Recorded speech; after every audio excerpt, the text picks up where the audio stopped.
from Hollywood, it's time now for... Johnny Dollar. George Reed here. Oh, hi, George. How are things at Floyd's of England? Very good, as a matter of fact. Very good. Well, now, it can't all be good, or you wouldn't be calling me. Well, to tell the truth, I do have a small problem. Figures. No, figure is the word. Singular. Huh? A small figure, a statuette belonging to Mrs. Dora Harkness Ballin down in New York. Ballin? Yes, terribly wealthy, but a real eccentric. So what's happened? The little statue I mentioned, it's gone, disappeared. Oh? What's it worth? Insured value.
Why do you sneak in on us this way?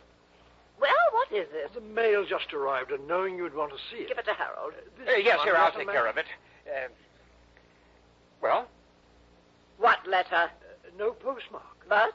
And it's so badly scrawled in pencil. Well, don't bother Aunt Dora with it now. But it's marked personal, sir. Well, then let me have it. Yes, ma'am. Tonto. You may go now, Higgins. Yes, ma'am. Here, Tonto, suppose you let me see what it's all about. Be quiet, Harold. Now, Mr. Dollar. Well, first of all, I'd like you to tell me... Oh, what's the matter, Mrs. Ballin? Oh. Aunt Dora, what is it? This letter. Yes? It's a ransom note. Ransom? For the return of the statuette. The General. They want $75,000. What?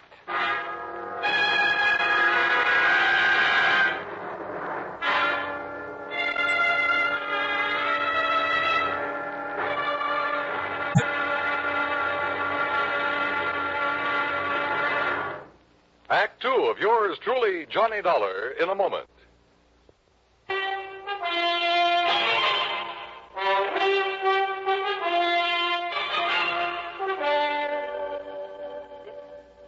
This letter, Mr. Dollar. Maybe you'd better let me see it, Mrs. Ballin. It's a ransom